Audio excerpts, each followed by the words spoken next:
Well, Okay, here we are. I couldn't find which device on which tab on which this on which that. Hey, Amanda. Hey, sorry I'm late. Oh, good. I do have this here. So yeah, how's everybody? I know we haven't really met fully in a little bit. Wow, we're up to 80. yeah. Okay. So for today, since we're all here, we can continue going through with the things. Let's do general. We can just do general updates right now. If there's any other things in my mind ultimately, but we don't have to go with them. But any like specific updates people want to share since last time we were all together. I don't think so. We have a good reading list going for the cybernetics reading group, I think. There's a lot of potential papers that look really cool. Yeah. Speaking of that, you mentioned something specifically somewhere as let's do this next time, and I don't remember where that was. Oh, yeah. That was... Was that in Cognition? Well, there was one I mentioned for the cybernetics reading group that was on memory. Ah. I think it had Bergson in the title. It's about the philosopher Henry Bergson. But it was interesting because it seems like a really 4E view of memory. Like the premise of the article, if I remember correctly, is basically what we were talking about. Like if the storage metaphor is flawed, then what's a better way to think about memory? I'll find that. Yeah, there was something very interesting. I don't want to play this per se, but I just want to see if this is. No, he doesn't do the talk. This is just a general one.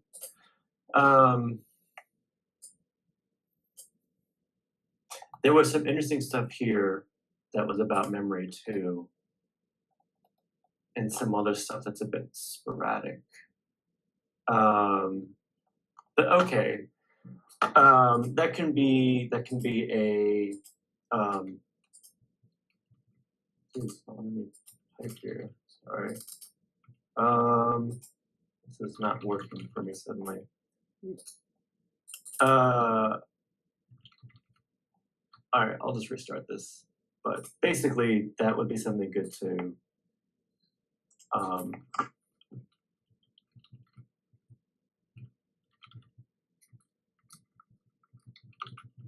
So did you want to go through the teleology? I would like to, if you guys are amenable to that, because that's quite a short paper. Like we can easily cover it, and we already kind of know it. But it was actually really impactful for me, kind of in the I feel like you read something a long time ago and you're like I get it. And you read it again and you're like, oh my god, I'm really dumb, and I just missed it. Like I've had that this week. So that was like things on my mind. 1943 throwback. Complex world. These is kind of some of these things I did last week, but we didn't really talk about them. Whatever this is, the Metascience 2021 conference, which is by Center for Open Science, and I'm actually.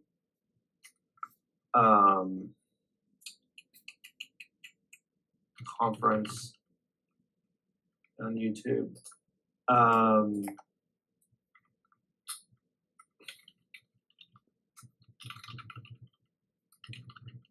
I'm actually really curious about what this Metascience Alliance is going to be, which is from them. I keep seeing things about it, and then there's like job posting for a director for it, which I'm tempted to apply to, but I don't think I'm really qualified for. But like something I'd love to maybe do down the road. But there's I don't even know if it has anything yet on it. There's the Data Science Alliance, which is cool. Whoops. I think I'm just totally wrong about this. Yeah, the research on research group. I'm just seeing like press releases about it, basically. Like the research on research one, I think is in the UK. They're doing something to do. They want a leader for it, but the Center for Open Science is doing this stuff about the Meta Science Alliance, and it sounds cool. Like, I don't know. We don't have to go into that right now, but suffice to say that's been on my mind. But this has been on my mind. I got through most of it. There's some interesting things there. I'll put this here. This is what made me want to go back to the teleology paper, because I've been, we always go through Levin stuff all the time, and trying to get, it's so interesting because basically I feel a lot more oriented recently after kind of getting a bit into this, and then going for the paper, which I think I put in a bunch of places, but suffice to say it can be here.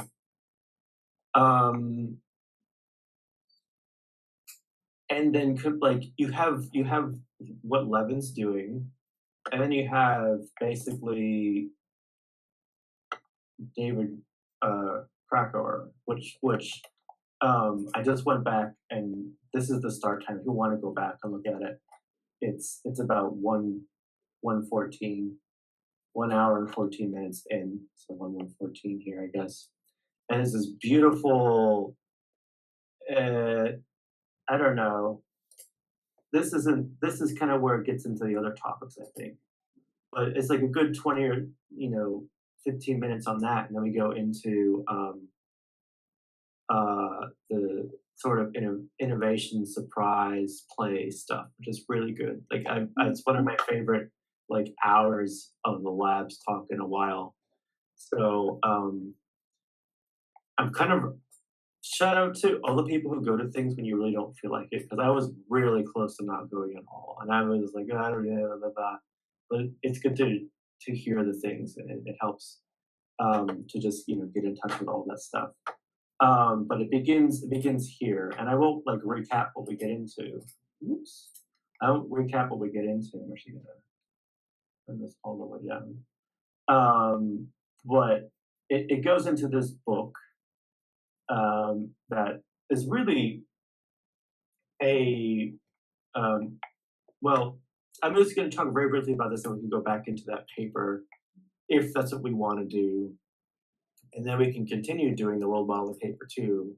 But just to kind of, I don't know, do all this stuff in a somewhat intelligible way. We have Levin stuff, or Levin's inspiration and mentioned in the Teleology paper. And then of course there's in here, I'm trying to get to this.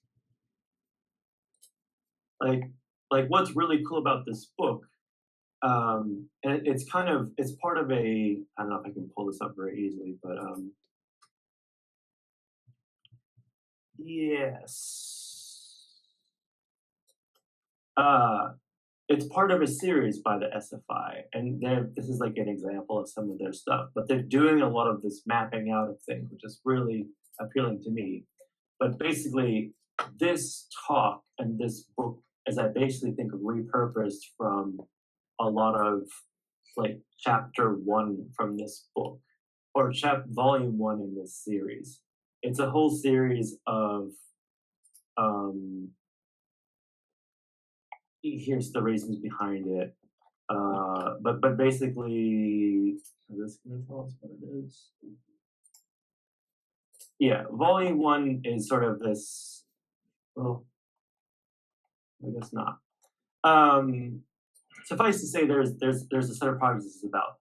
For the talk, which I went back and went through the whole thing for this part 1. There's a panel in part 2. The talk is basically described as sort of 4 centuries of complexity science. And it starts with this really great introduction to Candide. It starts with Candide after this earthquake in Libsyn, and he talks about Candide and he talks about Kant. And Candide is sort of this, um, you know, let's say rebuttal or disagreement with Leibnizian sort of optimism and perfectionism and all that stuff. And I won't go into the details, but there's a really nice narrative here. And I'm also I'm quite curious if I can find, I'm not going to find it very easily, but that's okay. There's a lot of, a lot of Krakor's work on narrative and stuff is appealing too. But this is a very nice thing. And he kind of builds up from 1700s to 1800s to this is a very interesting part where he gets at Leibniz as an ontological reductionist. And so that's why I mentioned Fuchs and reductionism recently. And I think Krakor is doing some work that Fuchs kind of points at, like, oh, reductionism is bad, and here's how it's affected, like, neuroscience or psychology. Krakor is doing a little more like bigger lifting and saying, here's where reductionism has led certain things to be. And I do appreciate, like, he's not just saying it. Krakor is very ready to talk about stupidity, right? And say, oh, that's a stupid idea. I study intelligence and stupidity. And so he has a little bit of that highbrow derision or condescension, but mostly I think it's a tone thing. Like, I think he appreciates where certain like why principles of physics and the approach of optimization are useful. Does he have? There's a yeah, like he's he's saying this is really powerful for certain things, but not everything necessarily should be fit to this optimization approach, if you will. And it goes into machines, goes into all these other books, goes into industry, like picks up from Darwin. He's got a big thing about origins of life and stuff like that. Talks about how Darwin was influenced by this guy Lyell on geology, and also Malthusian stuff, and so on and so forth. Origin of species. I'm trying to get to something specific. This was kind of an interesting thing. He eventually gets to this sort of boundary of framing of stuff in the 19th century, like, okay, who was doing what in this era, and so on. And there's a better version of I don't know if I can easily do this. I actually got the book. It was really the paperback version of the book he just released, which came out like this month. It was like $6. And I kept wondering why on the top he's like, oh yes, this book, and it's very reasonably priced. I mean, like, very accessible. I'm like, what are you talking about? Is it really, or are you just saying that? It is. It's very cheap. And it's stuff that probably doesn't really matter to most people. But like I'm very inspired by the book because it seems to be a much more researched, literarily backed take on a lot of things that I'm interested in personally. No less stuff that we talk about here. It's in a very particular perspective and packaging, but I think it's been fun, and so I'm glad that Bradley mentioned it. I would go into this a whole lot more, but suffice to say, he's really tracing. Whoops, it's too wacky, but yeah, it's fine for now. He's really tracing these ideas. Okay, we have trying to separate ontology domain and the stated field at the time. We have this stuff about, this is actually interesting on the copy that I have, it seems. That's fine. What is this definition of, I don't know if this one's like intelligence or proto complexity science terms that build up over the time. And I'll go up to these people that we studied: Von Forster, Varela, Ashby, Conant, some of these folks, outrightly Wiener, this paper again. So this is kind of just, since I'm not going in depth in any of this stuff, I'll just let it be like, you know, suffice to say, there's a lot of like kindling here for stuff that we're talking about. Okay, great. And it's come up here, like 1943 here, 1943 here. And so I just, part of these things, I don't remember how it happened, which order, but I'm interested in going back to reading this paper. Oh, this is the Leibniz, you know, being inspired by the I Ching, right? And being open to international, you know, feeding ins of ideas. So he might be an awful, an ontological reductionist. But you know, he was still inspired by this and some of the binary stuff here, and he somewhere in here is like, oh, like he thinks that Confucianism is a great idea.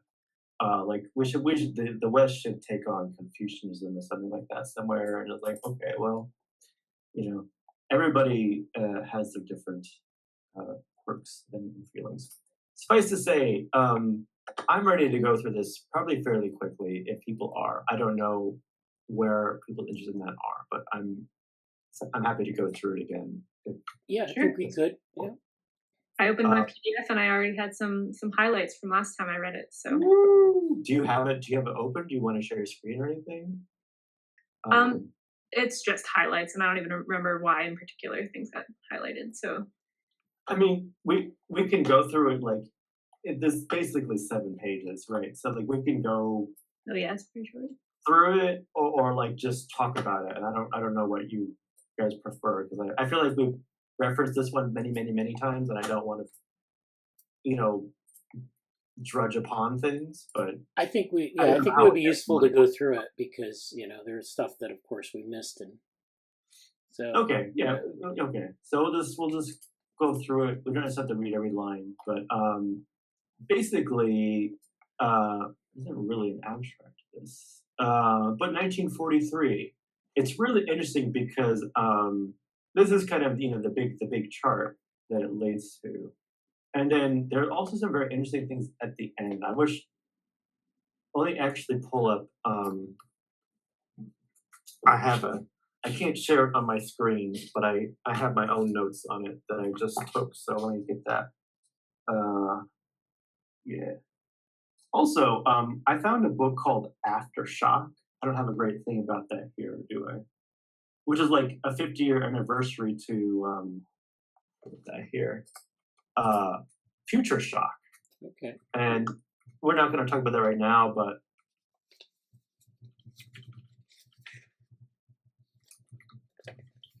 it's like a bunch of essays from futurists.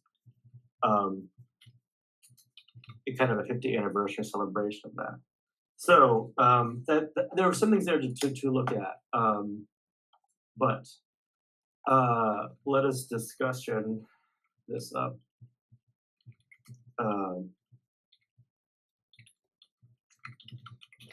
Like what was really interesting at a high level for this paper for me was understanding when I first read it, like a long time ago, or like looked at it or pretended to read it, whatever of those things. It was a paper that I just don't think I had enough context, honestly, for what it was getting at. Like purpose and theology and feedback like made sense. But at this point, it's much more like we need to talk about purpose in a way that isn't tied to mysticism. We need to talk about, you know, the chart is sort of delineating towards these things that lead towards feedback. And these things that, as there is a goal or purpose, there is useful negative feedback that can delineate both distance from the goal and then eventually lead into predictive and non-predictive, and then levels of prediction. Like one of their references is basically, oh no, sorry, I opened the wrong thing. One of their things is like, it's and I actually contested it a little bit in my mind. This bit about like, let me see what the notes are.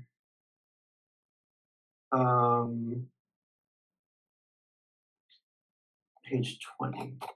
So on page 20, the cat chasing him out is the first order prediction. I can't even highlight this. That's really unfeeling.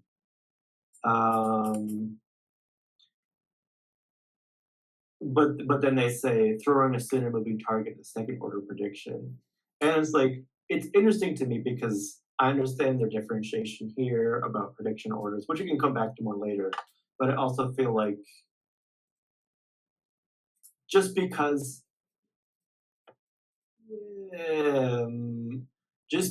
there's only one thing in terms of the cat chasing the mouse, and I guess there's two things here because you're throwing a stone at a moving target, I don't necessarily think some of that's like what is active.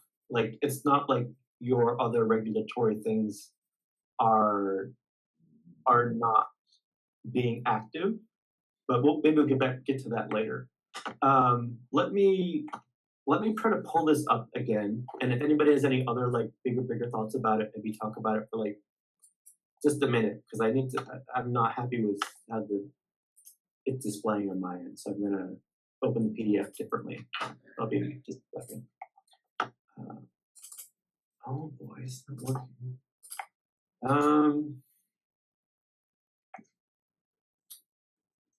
Why is this not working? Can I do this?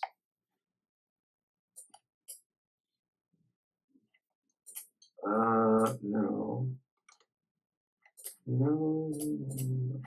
Oh my God. No. I thought it was interesting right after that figure that they say there's a level of arbitrariness to like when each fork was made. The criteria for the several dichotomies are heterogeneous. It is obvious, therefore, that many other lines of classification are available, which are independent of that developed above. What is that in reference to? The forking figure, like how they go from active and passive to, like, as they continuously break it down, they're saying you could do that in a different order, essentially. Okay, yeah. So it's almost like it's sort of this hierarchy of different types of feedback, basically. We'll have to go back to that figure and look at it. Yeah, so like there's this hierarchy, but it's one of many possible. So maybe hierarchy isn't the right word. Yeah. There's this one taxonomy, but they're saying there could very well be others. Yeah.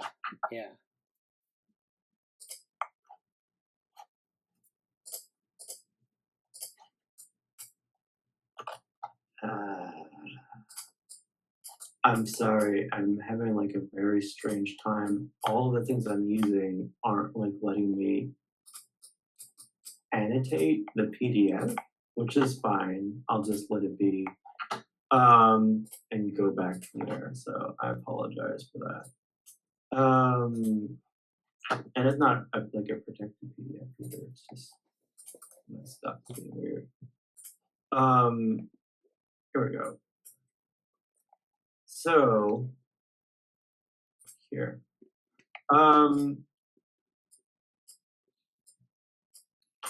Yeah, I guess we'll just wade through the start of it. A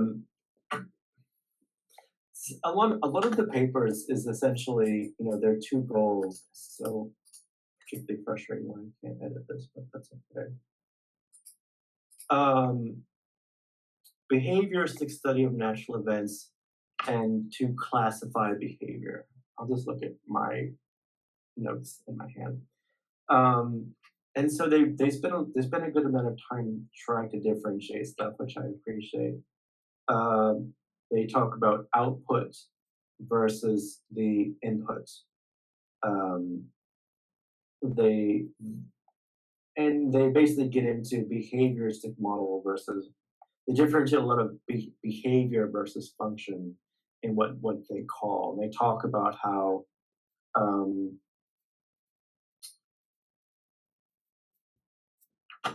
where is this here? Accordingly, any modification of an object detectable externally may be noted as behavior. So the term would be therefore too extensive for usefulness were it not. That it may be restricted by opposite adjectives, that the behavior may be classified.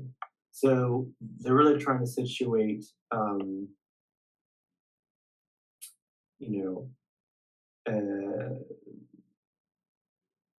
output relation input. Output is any change produced in the surrounding of the object. Input is input, conversely by any event external to the object that modifies this object in any manner. This was honestly still, I understand what they're saying, but the way this part was worded was difficult for me to parse at first. It wasn't until I got to their, what do they mean by active and passive? What do they mean by, they even go more into, I think, in other parts of this, like functional versus not, function versus behavior and what it means to them. So the consideration of the changes of energy involved in a behavior affords the basis for classification. Active behavior is that in which the object is the source of the output energy involved in a given specific reaction. The object may store energy, not supply, but directly, blah, blah, blah, blah. And passive is the opposite.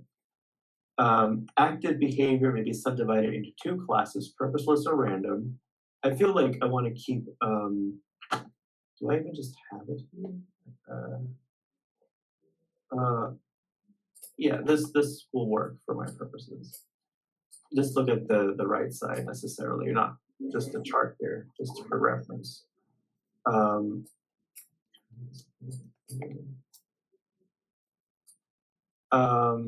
Sorry, it's a little small. I can zoom into it. There we go.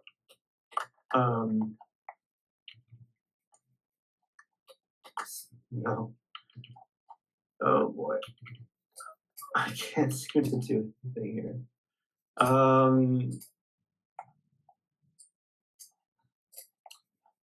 It's like the most frustrating mouse experience I've ever had.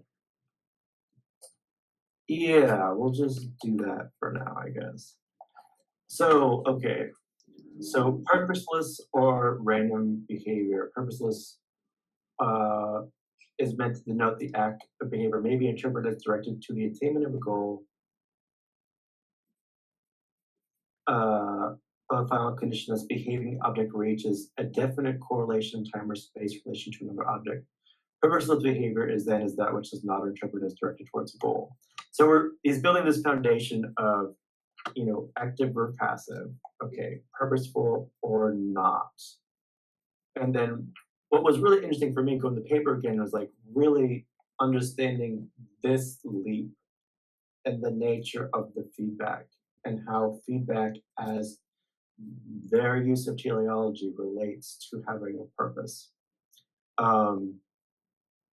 Also throw back briefly to this talk where Darwin uses a governor as his original reference. Or was it James Watt, I think, sorry. Someone is using a reference to a governor here as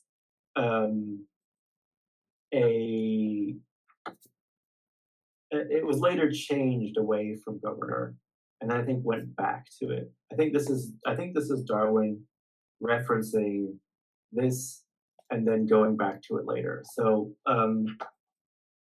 to attempt to stay on track, I'll return to that later. But we're building up to like this is the most this particular leap for me was, I don't know why, new and very breathtaking for me to go to really get from here to here. Why? What does that mean? So, they go on here from here. The vagueness of the words may be interpreted as used above, might be considered so great that distinction would be useless. If the recognition of the behavior may sometimes be purposeful, is unavoidable and useful as follows. Okay. Yeah. The basis of the concept of purpose is the awareness of voluntary activity. Now that the purpose of voluntary activity, voluntary acts is not a matter of arbitrary interpretation, but a physiological fact. When we perform a voluntary action that we select voluntarily, is a specific purpose, not a specific movement. So this is where they get into, these references are familiar to us. These stories are, I feel like these analogies in so many different contexts over time, and from 1943 to today, but this sort of, when you're doing the glass of water, you're not making individual decisions about each muscle, about your neurons, about pumping blood. You are desiring a goal, right? We do not command certain muscles to contract to a certain degree. We merely trip the purpose, and the reaction follows automatically. Indeed, experimental physiology has so far allegedly been capable of explaining the mechanism of voluntary activity. We submit that its failure is due to the fact that when an experimenter simulates the motor regions of cerebral cortex, he does not duplicate the voluntary reaction. He trips the efferent output pathways, but not trip a purpose as is done voluntarily. And so they make a little bit of a hot take, I suppose, at the time here, whatever. The view has often been expressed that all machines are purposeful. This is viewed as untenable. And I think, you can totally draw right here too.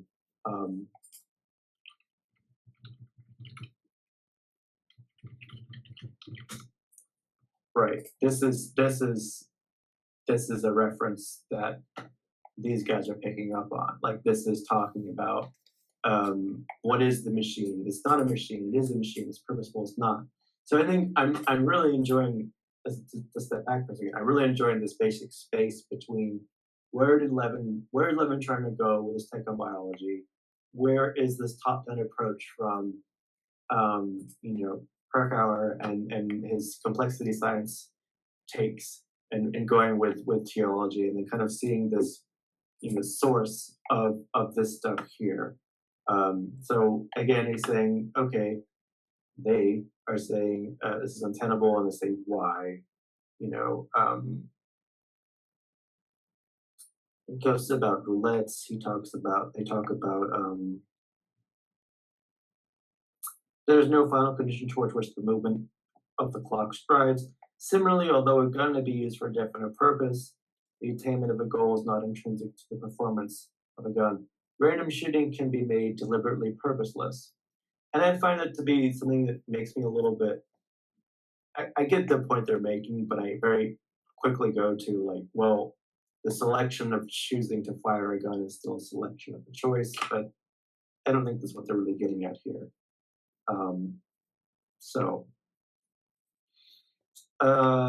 It's apparent from these considerations that although definite purposeful behavior is relatively vague and hence occasionally largely meaningless, the concept of purpose is useful and should therefore be retained. So they're really situating hey, we're being very careful and trying to get at, we're not saying there's just generic purpose in everything all the time, everything everywhere all at once, perhaps, but saying in terms of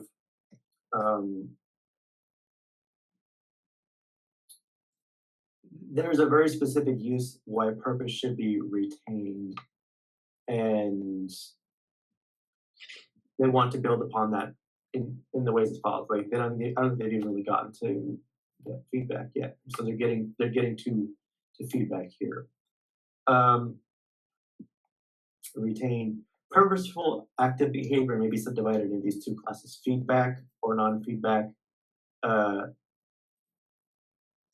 Engineers in different senses. In a broad sense, it denotes an output of energy. The feedback is then case positive. The fact in the output which re-enters the object's original set of positive feedback adds to the input signal, it does not correct them. Right? And then we get into the opposite. The feedback is negative, that is, its signals from the goal are used to restrict outputs that would otherwise go beyond the goal. It's this second meaning of the term feedback that is used here.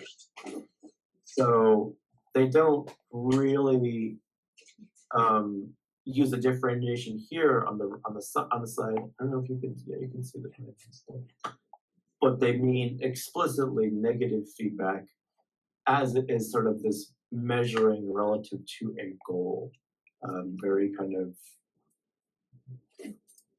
towards reinforcement learning, towards this a feedback that doesn't just overly amplify, and that gives us this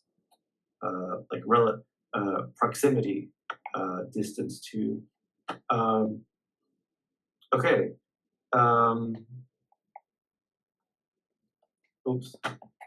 All purposeful behavior may be considered to require negative feedback.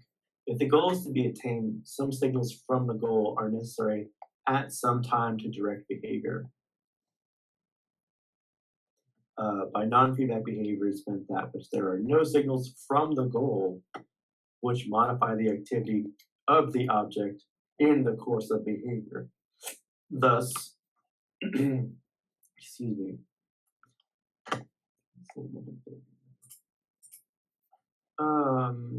Thus,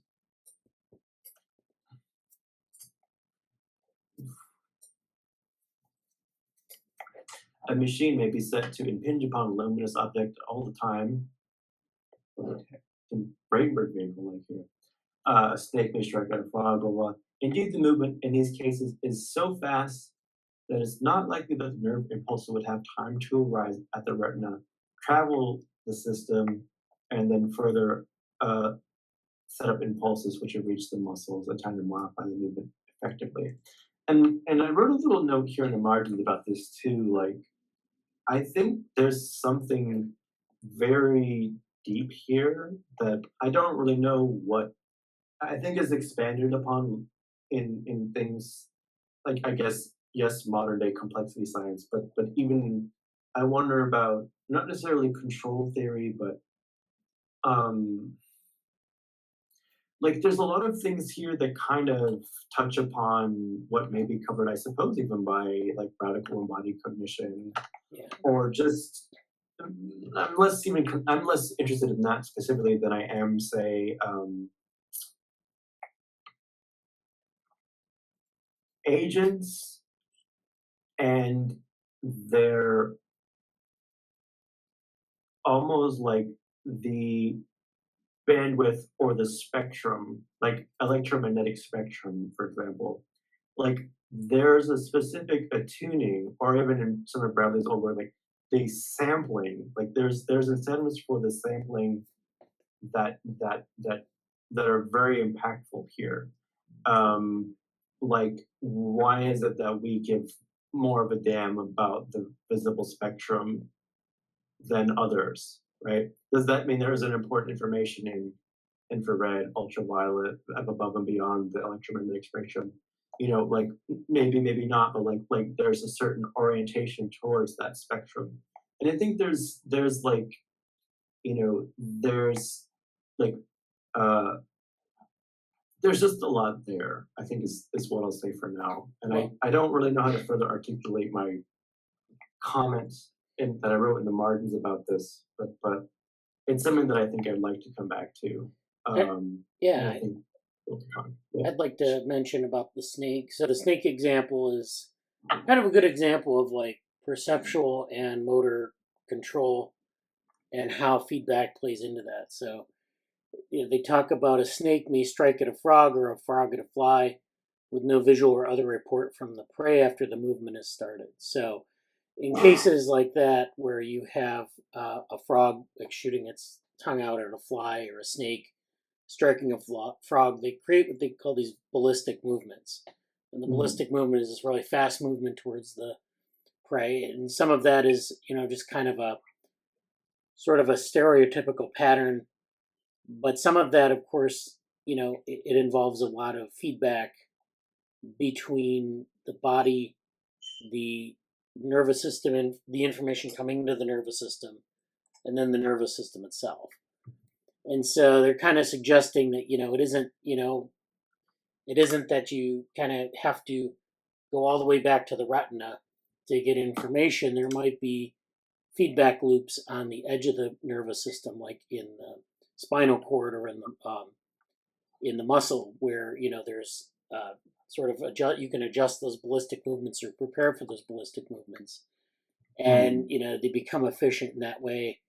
So I mean, I don't like, without kind of drawing this out, I can't be any more specific, but I think that's an interesting point with respect to some of the things that people talk about in like motor control and in perceptual control theory, where people are talking about like, feedback and how feedback plays a role in perception, especially some of these, behaviors where you're tracking prey, or, even like a human being tracking a baseball. That's the perennial favorite of the ecological psychology crowd, is the tracking a baseball in the outfield. And so, you have the feedback mechanism there, and, you have to adjust your position, and you have to, and of course, the idea there is that it's based on what's going on in the environment. It's that environmental input that's kind of shaping a lot of that. So it's really interesting. It kind of fits into that. I don't know if anyone's ever kind of written a paper on like thinking about that in terms of cybernetics explicitly. This paper, but yeah. Well, written a paper on which part of it? Like comparing some of these frameworks in psychology and then revisiting this paper, Rosenbluth, Wiener, and Bigelow, or maybe even like the Evergood regulator theorem for that matter. But this might be a good paper to kind of dog ear in that sense, because you could see you can very well see some of these connections between like, behavior and cognition, and especially, embodied cognition, and some of the things that the cyberneticists were talking about. I mean, I know that people borrowed from the cyberneticists, but to just go back and like reappraise what they were saying, I think it'd be useful. Yeah, and that's what I tried to say, like very poorly worded, I think 2 weeks ago or something. Like, what's interesting reading about these older papers is there was a certain freshness of the moment that in 20 or 30 or 40 or 50 years doesn't exist. So it's not really there. Hey Morgan, I see Morgan's here. It's not really there, and it's unrefined. Like some of the wording here isn't ideal, like for me, and like but it's relative. Like you're speaking to what was preceding it before it. Like you're speaking to the 40s and the 30s. You're not speaking to the 50s necessarily, or I think the hallmark of this is biology of cognition in 1970, and how much we're like, oh, you don't have, like control theory is developed, and you don't have like this neuroscience stuff. Like, yeah, but there's something very particular along those lines. And even what I was saying, like the cat chasing the mouse and these orders of prediction is still in the same light. Like we're kind of getting at like maybe even like different orders of cybernetics, like the ordering of these, the context. And I think this is where maybe embodied or ecological or what is it, Gibsonian information, right? Like these are, it's kind of, we get in these concepts later, and it's like relative to what? Like the cat chasing the mouse, and like in my, I don't know why this is sticking out so much in my mind, but the cat chasing the mouse, like, oh, the cat's merely predicting the path of the mouse, versus throwing a stone at a target requires a second order prediction. The target and the stone should be foreseen. Like, is that division really so clear? Because like, I guess there's two objects, or even the catching the ball, but it's like there's still, you're still modeling the world, if you will. I kind of use that in heavy quotes, but you're you know, there's sort of a, at what activity level, either internally for the agent or in terms of processing things externally, is it there? Like, I think there's even like the ties to what is purposeful and what is not. There's a lot of things for discussion there. So, yeah, okay. We were about here. My notes. I wonder, I was trying to find my PDF, but I couldn't. I wonder if Chimero cites either this paper or some of, sorry, my dog distracted me for a second, so I apologize if you already said this.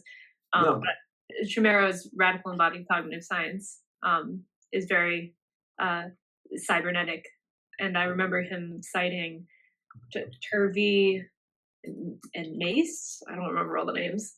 So there's some of that, but I wonder what else he cited that could be interesting. An interesting example of what you were talking about. Yeah. And that seems to be, I don't recall the details, but that seems in the same vein. Yeah, the behavior of some machines and reactions of living organisms involve a continuous feedback from the goal that modifies and guides behaving object. This type of behavior is more effective than that mentioned above, particularly when the goal is not stationary. Is a better way to say this when the goal has like fewer than two dimensions of variability? Like I know we're talking like in physical terms. Like, yes, if you hitting a moving target is harder than hitting a non-moving target, but at the same time, it's more like adding different layers to me. I don't know. Yeah, I mean that's what stationary means in signal processing is, or it's not non-stationarity is, you know, where it's not sort of a regular signal. You know, there are regular components to it. Or changes over time. So that's kind of what he means. But yeah. So like if the baseball, I mean, the baseball is a constant trajectory, but if the baseball had something little alien inside it that moved it back and forth, or you had like a baseball drone that looked like a baseball, had the trajectory, but it was like kind of moving back and forth, then you'd have to like account for that, and it'd be a lot harder to do. Yeah, it's like sort of like denoising and taking out the different. Yeah, okay, yeah. That feels better. Okay, thank you. But if continuous feedback control might lead to very clumsy behavior, if the feedback is inadequate, dampen, it becomes therefore positive instead of negative. Okay, so this is where the goal of, phototaxi like device, followed by it becomes too sensitive or whatnot. So suppose that it further overshoots seriously when it follows a movement in the goal direction, even stronger stimulus will be delivered and will turn the machine in the opposite direction. If that movement again overshoots a series of increasingly large oscillations, will ensure the machine will miss its goal. So this picture of consequence of the undampened feedback is strikingly similar to these cerebellar patient. Is that a specific term nowadays, or is it still a cerebellar patient? Yeah, that's what they usually use. Okay. I know there's if someone has a like an occlusion of the cerebellum or some problem, like some problem with the cerebellum in some way. They usually, it's just people who can't keep, like they can't make smooth motor movements, or they can't speak, with a smooth cadence. It's usually something to do with the cerebellum, dysfunctional cerebellum. So, that this is a good system to look at for feedback, or what they call undamped feedback, because the cerebellum is set up so that there's this sort of constant negative feedback that's applied to like movements. So the movement signal kind of goes through, and the architecture of the cerebellum kind of dampens a lot of that. So you can, like, say, track, you can have like a cup of something, a full cup of coffee, and you can move it around with you as you walk, and then you don't spill it all over the place. If you had occlusion of the cerebellum, say, you would walk and you would shake along with your walking, you wouldn't be able to control that, and eventually you'd spill most of your coffee out of the cup because that can't be regulated. A lot of the sort of the resonance that occurs with movement can't be controlled. So yeah, and I think that's a very good description, so I won't go over the rest of the paragraph. So they talk about this dampening and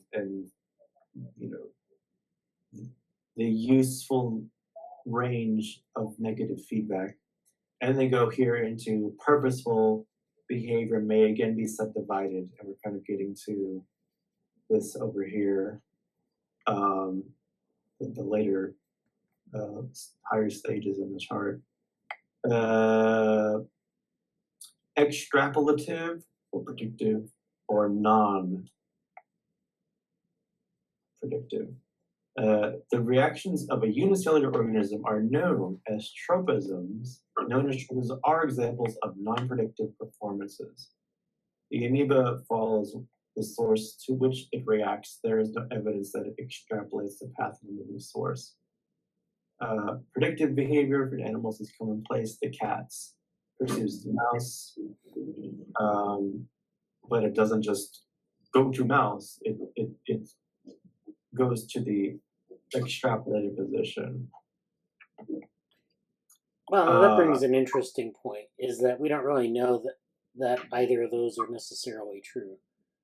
You kind of assume that, in some cases, cats can kind of learn where a mouse has been, so they'll kind of, learn how to track a mouse. The amoeba, doesn't have any way to extrapolate a path. I don't know if that's necessarily true. Right. That, you can, like, the amoeba follows sort of the gradient of whatever it is that it's, so it might be like a chemotropism or a chemotactic gradient. You might move like along that, tropism being a component of that. So it's just moving in a certain direction with a certain variance.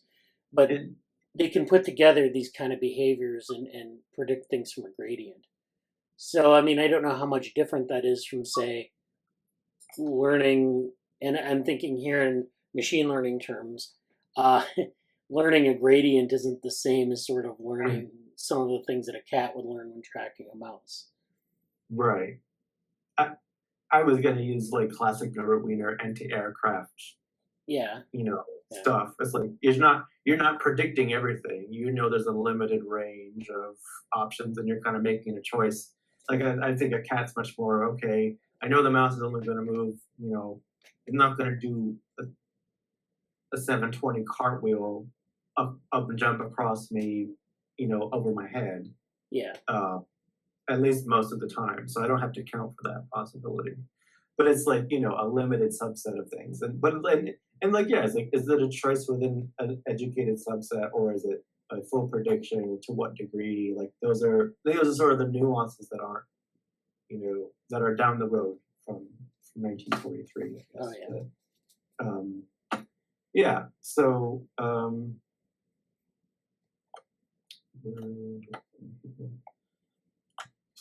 Predictive behavior may be divided in different orders. We've talked about this several times. First order, second order, stone throwing. Examples of predictions of higher orders are shooting a sling or with a bow and arrow.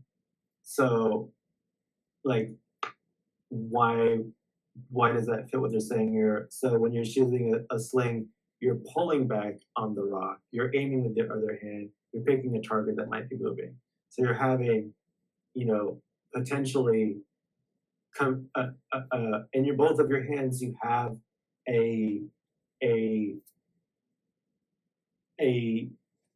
isolated system of feedback and purpose in the hands of tensing the bow, while you're dealing with feedback along the lines of an external target.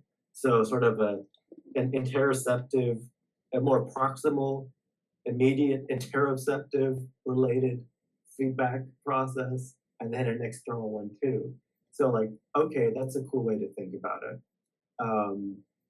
And I think that's, getting into like kind of affordances and almost like emergent opportunities for, applications of feedback and prediction at different orders. Sure, okay.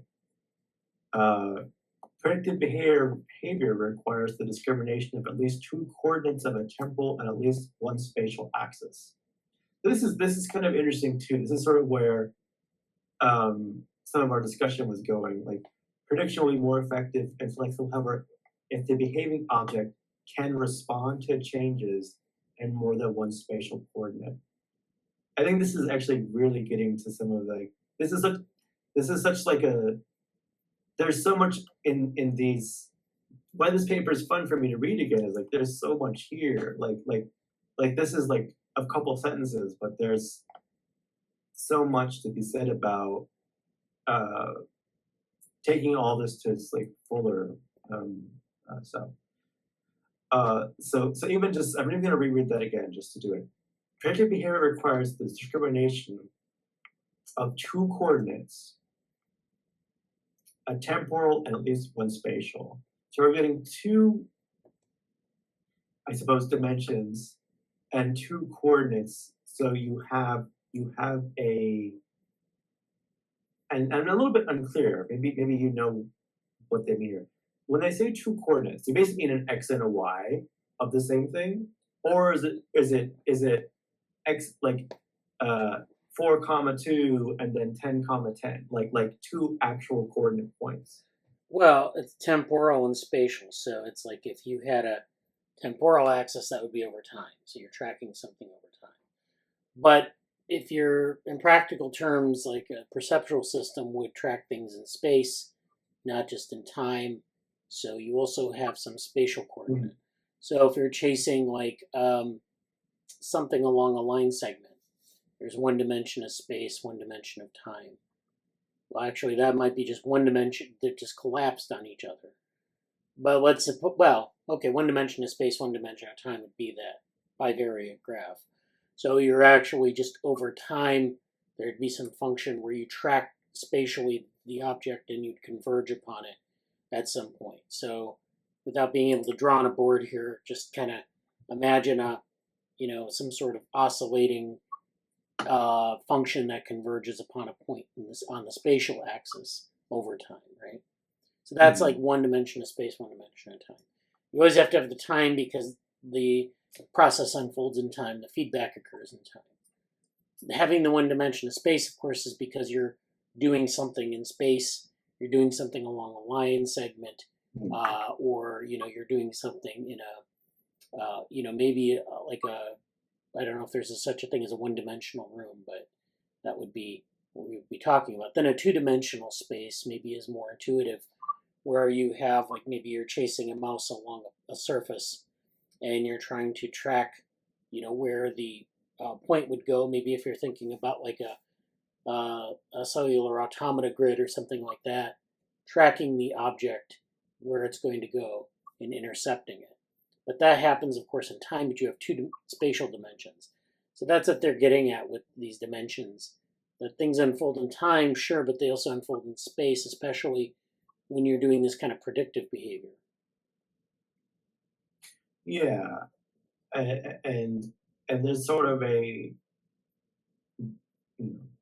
this is obvious and implicit and not profound what I'm about to say, but the temporal aspect is sort of this inherent vantage point state of before or after, and what is known or seen from that point.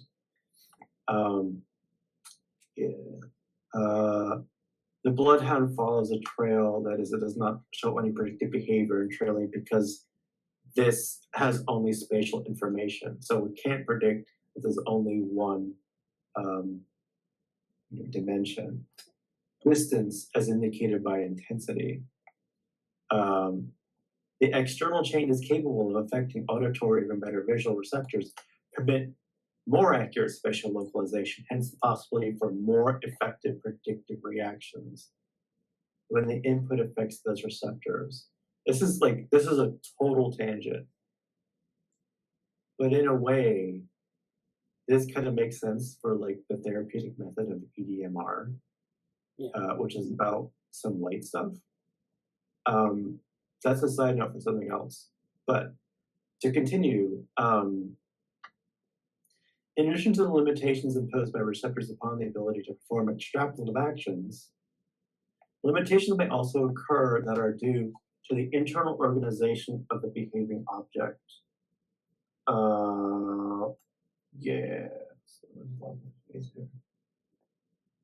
Thus, a machine which is to trail predictively a moving luminous object should not only be sensitive to light, the possession of a photoelectric cell, but also have the structure adequate for interpreting the luminous input. It's probable that the limitations of internal organization, particularly of the organization of the central nervous system, determine the complexity of predictive behaviors which a mammal may attain. Thus, it's likely that the nervous system of rat or dog is such that it does not permit the integration of input and output necessary for the performance of a predictive reaction of a third or fourth order. Indeed, it is possible that one of the features of the discontinuity of behavior observed when comparing humans to other high mammals may lie in that the other mammals are limited to predictive behavior of a lower order, whereas man may have a much higher capacity for that. Any comments on the paragraph before we look at the chart again? There's interesting stuff there. I'm sure. I assume what he means by third or fourth order is like some sort of consciousness or sentience or something. But I was thinking like social, like that thing. I wish I could find the video, but the video of like you have an ape or a chimpanzee playing, this intricate game, this intricate like box thing that you have the locks or whatever, and there's all this sequence of like they have to wait, press this button, and they get the treat, and then the kids, if you do it with a human child, I forget what age. You should, and they both do the same thing. But once you show that you can just open the door and take the treat, much simpler, the primate, the animal, whatever we want to call it, the ape, automatically like, okay, I don't need to do that anymore. Yeah. I don't need for me to play the game anymore.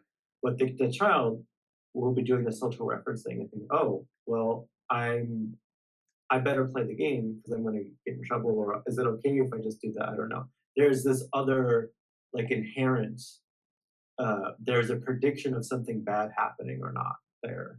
I think that's interesting to think that way, and also like interesting to think also in terms of like neurodivergence, and I just was talking to someone who had some neurodivergence related testing going on, and what was looked at, and both like the measuring, but then also the reasonings behind it, whether it's there's a whole discussion to be had about diagnosing and the pros and cons of diagnosing, but for some other time. I think with these different orders of prediction, and this might have been like exactly why Levin included this bit in his talk, and quite a few of his talks, I think, that talks about these different orders fits in nicely with the way he talks about selves, the way he talks about defining an individual as like the way he relates selfhood to caring, like what you're concerned with, what you are, compelled to preserve. I wonder how that can be fit into different levels of predictive behavior. Yeah, I think it's a great point. I think that affects tremendously what, and it's a little bit what I was trying to get back at, like where the heck we were talking about it, like the thing about the cells and the nervous bit up here. I forget where it was. But basically, yes, in the sense of the range. What I was saying about the electromagnetic spectrum, like there's specific pressures and weights on what you can care about because you have the nuance. Or even going all the way back to Wiener and you can't send information anywhere. You can't transmit information unless it's alternatives, right? And so, like, what do you have alternatives about and why? If you don't have a means of differentiating at the order of care, at the level of this many orders, of being able to see this many dimensions of integrals, this many up and down in the extrapolation spaces, you're not going to have. You're not going to care. You can't really care. So I think that's an interesting way to look at it, for sure.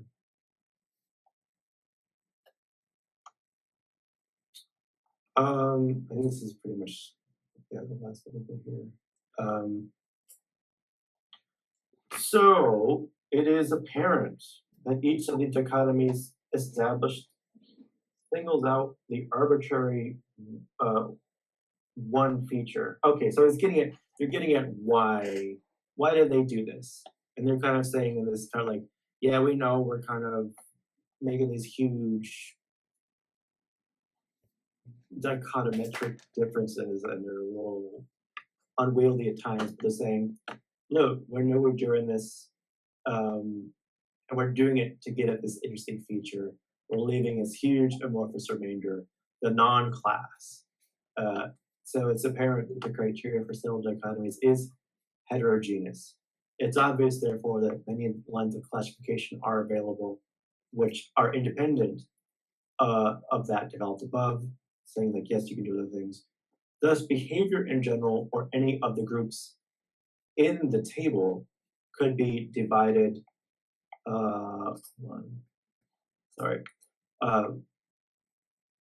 The table could be divided into linear, that is output proportional to input, and non-linear.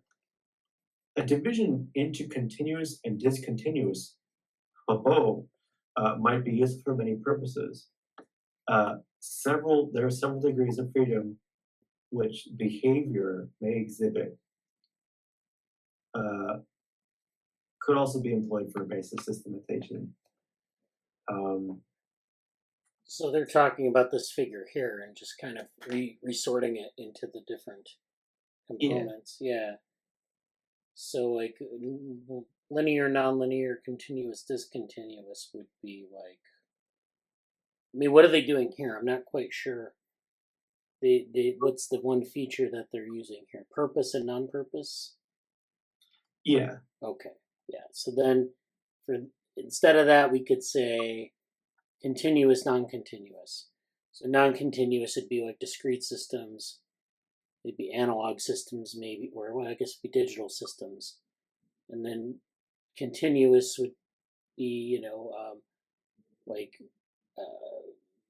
it could be, like a time series, or it could be like a analog system or something. And then you could go down the list and say, I guess you'd still have feedback, non-feedback, predictive, non-predictive, and then first, second, and third orders of prediction. Would that be correct, or would you have to come up with your own new categories there? I kind of get I don't really know. My initial sort of instincts about this are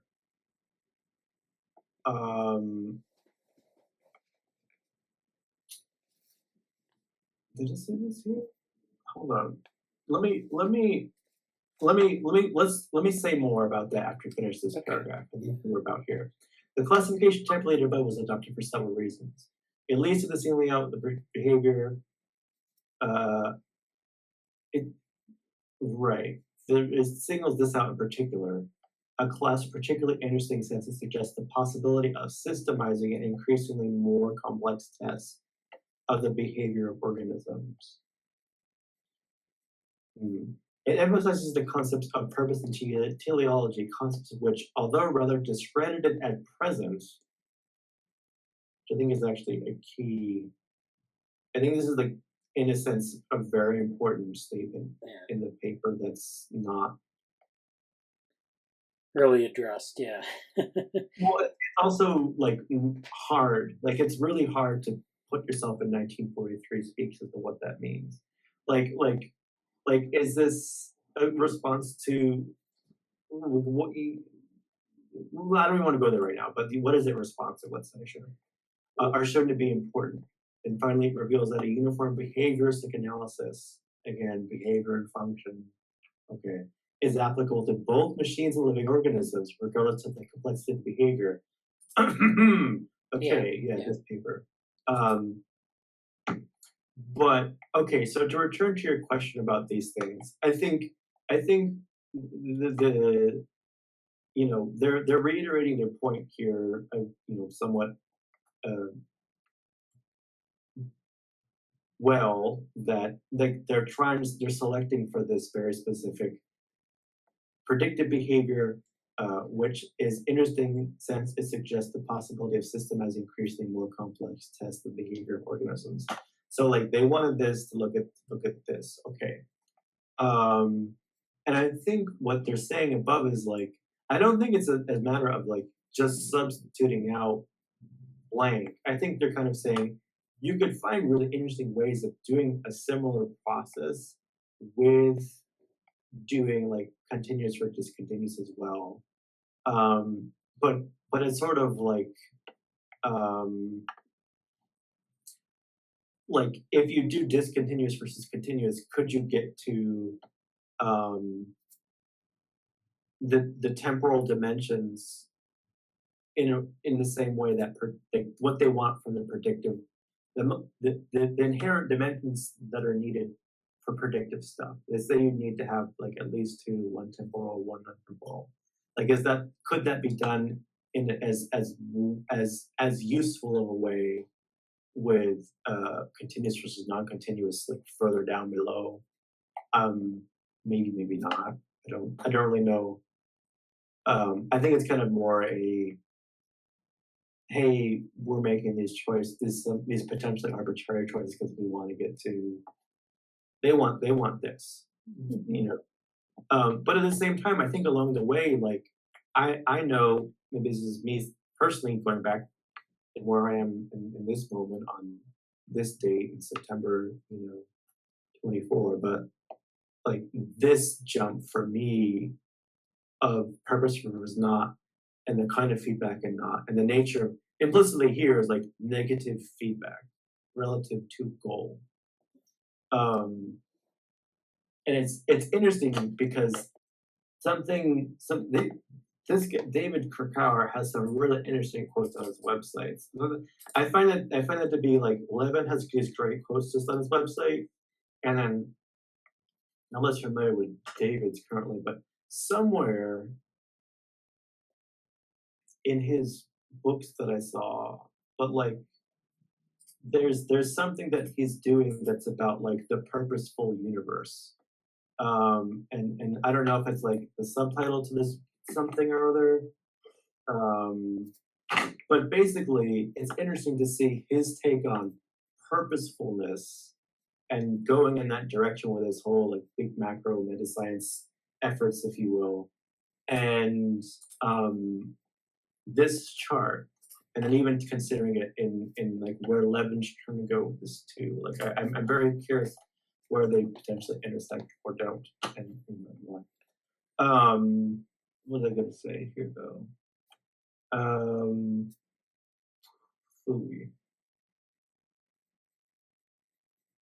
Yeah, I guess I'm just saying in the context of this, like, I understand maybe they wanted this specifically.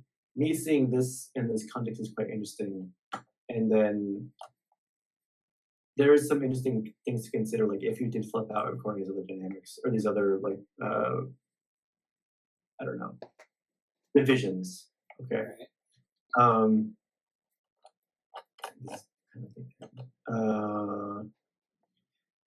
Yeah, so it's been stated. Yeah, and then this was obviously as this is super that paper they just wrote. It feels like just I know they cited it here, but the Frontiers paper with Levin and Bongard, yeah. Yeah. But like I'm kind of surprised it's not like the first citation. Yeah, because it does seem like they're kind of paralleling the paper a bit. Yeah. Also, it was really in the talk. I forget which talk. This is a slight tangent. It's one of it might be this talk. I don't recall. One of Krakauer's talk that I'm looking at. No, it's the one where he's got like Feynman and somebody else. This one. I know we're kind of just bouncing around here, but if I can find it immediately, I will. But if not, it's interesting because he eventually he gets at some differentiating between the first one. He gets differentiating between Turing and Turing's imitation game, and sort of stuff about purpose and understanding. We're almost done, so I apologize for that. But interesting stuff there too. So I had a couple of comments. Yeah. The first is like, the other part of the thing on Saturday that I talked about was sort of the limits of predictive processing. So that's where you have the predictive processing model, and then, the idea being that you can, predict behavior. You have this feedback. You have this sort of like almost like a Bayesian model. And then, there are things like improvisation, where they talked actually about enactivism specifically in that one paper, where there's a tension between enactivism and predictive processing, because enactivism requires something more than this sort of tight feedback, which would be first order feedback in this Rosenbluth paper. But that's something interesting. If you go back to the model, the hierarchy, you have this predictive, non-predictive split. And then, that's interesting that where would you, if you were looking from a predictive processing perspective versus an enactivist perspective, where would you go in that part of the hierarchy? So in other words, I would assume predictive processing would be indicative of prediction, but maybe also enactivism. And then or you could have like predictive processing and activism with respect to feedback, and activism maybe using feedback differently than predictive processing, and then non-feedback, I don't know where that would go.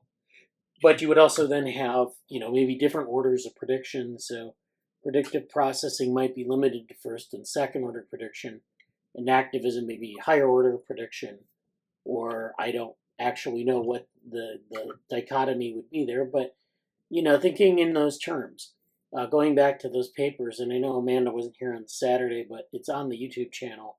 It's the last section of what we were talking about, and it's a set of papers. Can you bring it up real quick, or?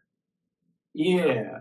Saturday. Yeah. I think this timestamp is the start of the Krakauer talk, and then this one's around. This paper starts, you can see here, like 2014 or 214, and there's a little somewhere in here is the start like of right there. Yeah. If you see stuff. Yeah. the squares. It's like a break. And so yeah, it's about like 2 hours. And so yeah, kind of drift from like the Krakauer stuff and the what is complexity stuff to this paper, Surprise: Why Activism and Predictive Processing Are Parting Ways, the Case for Improvisation.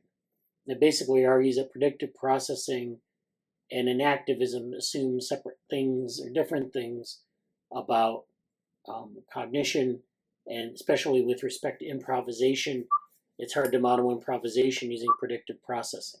And then at least the way they lay it out, and you'll see in the paper that they have different perspectives on this, but that those two things are basically incompatible. I don't know, maybe they're not, but they definitely would involve, if so, they definitely would involve different types of feedback, or different orders of feedback at least. So the other thing I wanted to say briefly about the context of this paper. So this was in 1943. This was at a time when, this is right before sort of molecular biology, and Francis Crick was a big proponent of like purposelessness, in molecular biology. And so what happened, in the 19th century, and this actually goes back to the thermodynamics idea, is that we've talked, of course, about Maxwell's demon and a lot of these other demons that people would talk about in the literature. And the point of the demons was that you would have like these blank spaces where you'd have to explain, something. And so the demon was kind of like a stand-in. But, people would think that there were like, forces within things, or, that there were, I don't know, you could go back to deism where people would think that there were like life forces in things, like, the ancient Greeks, and it goes way back, where you have these unaccounted for forces or unaccounted for things. That's why they spend so much time talking about inputs, outputs, what's being produced in the box, whether there's like some transformation of energy within the box.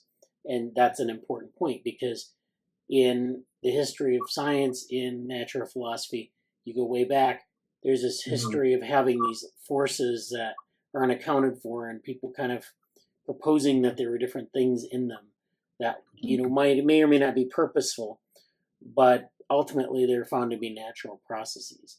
So that's, and then, of course, you had Francis Crick, who really tried to sell people on anti-teleology and molecular biology, because it came from that same tradition, and so they wanted to sort of get introduce people, I guess, to this shift in thinking about it. Now, this paper approaches teleology a bit differently than what that is, what I just talked about with the demons and that they kind of, there is this problem of like sort of an agent, like a human or an animal or a cell that generates its own behavior. And it's because it's maybe a different type of system than a chemical system or a physical system or whatever.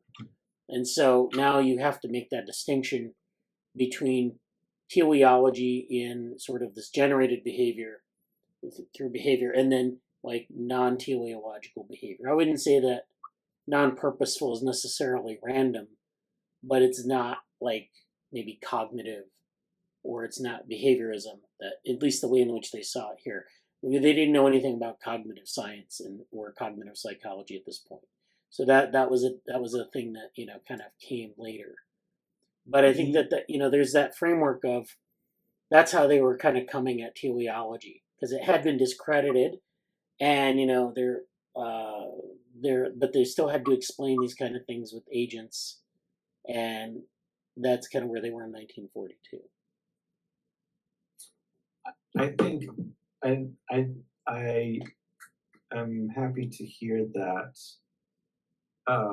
because I think that's key to the whole, like, the long, I want a better name for it than what I have, but like the long-standing battle for both subjective personal phenomenological experience, but then also divine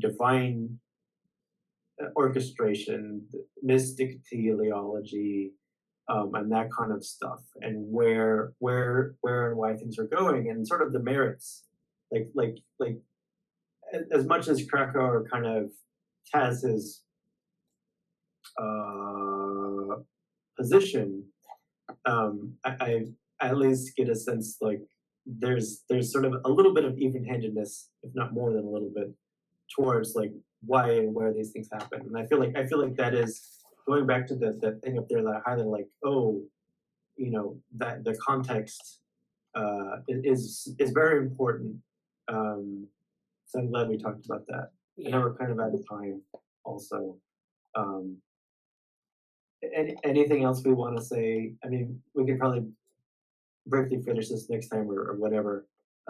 Anything about this or anything we want to look at next time specifically? I have a bunch of things on my list that I can say, but anything you guys want to say before I close up? So, well, what do we want to do tomorrow? we did a little bit of the references before last Thursday, so it's kind of just going through those things, which kind of led to where we are now, really. But I know there is Bergson. I know there is some other stuff here too. Would you want to just go into the Bergson paper, or do you want to go with the world model paper, I suppose? Well, yeah, because I missed last Wednesday. I wasn't sure what was left to do with the world model paper. We're going through the references. We went through some early references, but we've kind of left we've kind of just like core cybernetic references, but we have a lot of references to go through yet. So, I mean, what we could do is just chat about different references you're interested in, or just following up on what they are and how they're relevant to things. Okay, that sounds good. Yeah. I'm heartened because both Levin and Krakauer, even though it's not necessarily what they're doing, have an awareness of the better ethical frameworks, which I actually believe is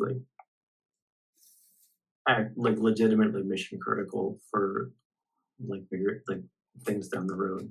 That's kind of funny that it's just been there underneath this the whole time too. Okay, so tomorrow we'll meet. Maybe next time we'll finish this up. I'm going to say a few things in the Slack. I'm not even going to try to say them here since we're kind of at this point already past 10. But yeah, let's look at that tomorrow, and I guess I'll talk to you all then. So thank you for tonight. It was a lot of fun, and see you next time. See you next time. Tomorrow. Bye. Bye.